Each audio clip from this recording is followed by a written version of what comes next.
crappy rainy day and we didn't want to come here, but we decided to entertain all you assholes anyways. And also, after practicing this multiple times, we didn't get anywhere, so we went out and got drunk before we came here. So good luck to you all and us. About exactly 5 years ago, maybe to the day, my Orthodox Jewish husband decided to leave me for a younger shiksa, and I was left in Baltimore with my 16-month-old baby and pretty much no friends, and I decided that I needed to get my shit together and go meet some people. So I lost 20 pounds, started doing yoga, made some friends. Kevin was one of my first friends. Anna maybe was one of my second friends. And started to really learn how to enjoy my life. About 6 months after that, I found myself, well, my brother and my two sisters and my cousin came into Baltimore for a weekend. It was the first weekend of August, and it was smoking hot. It was 105 degrees every day.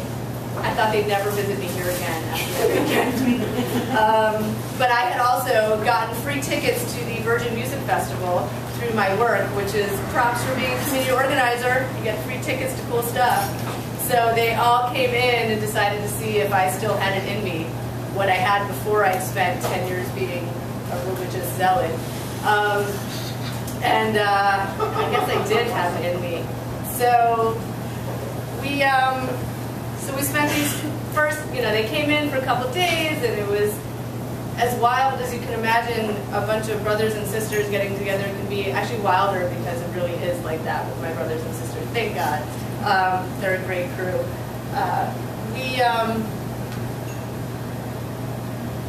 My brother introduced me to liquid crack, which was a vodka-and-red-bull cocktail, which it's really gross, but it was a few years ago. But I hadn't really done much exciting for many years being religious and quiet. And so I ripped off my wig and got crazy, lost 20 pounds, looking smoking hot, and went to this concert with all of them, and decided to see what would happen. And after a few days of dancing and meeting people, the last concert of the last night was this band that I had never heard of, which really showed sort of where I'd been. So anybody here heard of 311? Because I hadn't at the time. So I, standing there waiting in the rain, it's still 100 degrees out, and for this band, after spending the day crowd surfing with my corporate lawyer sister at the Wu-Tang Clan, the whitest concert I've ever been to in my life, and going to see Bad Brains and Velvet Revolver, which is a strange mashup of, what was that?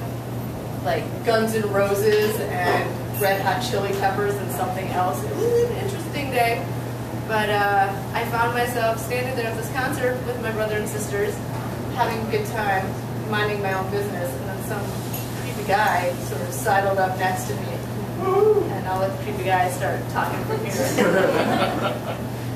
So in the summer of 2007, I was 25 years old. Not too recently graduated from Towson University.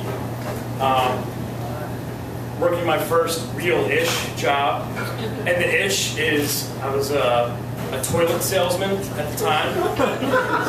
Working for a plumbing wholesaler and doing some warehouse work. So, I mean, it was, the degree got the job, but anyway. And in my spare time, when I wasn't selling toilets, I was living in my bohemian carriage house in Mount Vernon, about 15 blocks that way, complete with the roof deck and a piano-playing roommate. And I don't know, I was pretty set on doing at least what I felt 25-year-olds should be doing, which is, working hard during the week and then spending my off hours getting completely lifted on booze and drugs and trying to get laid as much as possible. And my roommate was he was definitely more successful than I was. Hey, Walt, can you confirm that James was getting more ass than I was back in those days? That's a thumbs up. So anyway,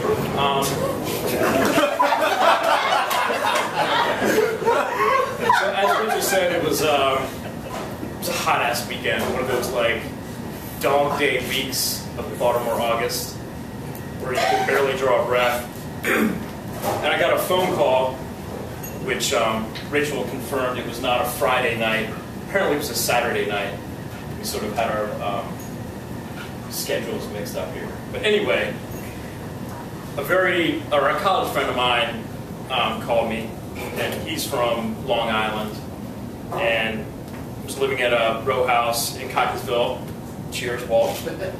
And his friends from New York were coming down for the weekend, and it was one of those things that has been sort of a theme throughout college, is whenever the New York boys come into town, you know, shit's gonna get weird. And I was, you know, was pretty excited about that. So, you know, I put on my cleanest pair of shorts and probably my cleanest wife beater, and drove up to Cockeysville. Time, hurry up. Oh shit. Drove up to Cockeysville and went to a keg party and got completely blackout hammered. And as was, you know, what you did in those days, went to the Taco Bell drive-thru at 2 a.m. And then the chick that drove me to Taco Bell, I banged her in the backseat of her car. And then the following morning, took her back to her house. And then the New York boys, or a big bag of drugs, we went to the Virgin Festival. And the guy completely piss-hammered on $10 Budweisers all day long in 100-degree heat. And we watched the Yeah Yeah Yeahs and the Smashing Pumpkins. And then it started to rain. And I can remember Wu-Tang Clan getting ready to come out. And I'm standing there with the only black guy in the entire place. My friend, Nick Wu, and he got that nickname because he was a huge fan of the Wu-Tang Clan. And we smoked the biggest marijuana cigar, biggest blunt ever. And then after that, they go to the bathroom and I lose them. And the next band comes on, and I'm walking through the crowd. And I have no one with me, no friends. And I remember thinking, I keep walking, reaching my pockets, find one cigarette left, and no lighter. And I think to myself, the next cute chick that I see that's smoking, I'm going to talk to her. So I'm walking through the crowd, 311's about to start, and I literally...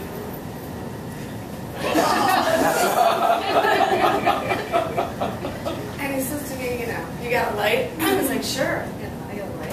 And he starts talking. He's like, hi, my name's blah, blah, blah. And I was like, okay, my name's blah, blah, blah. Because, of course, we don't remember until like a week later what our names are.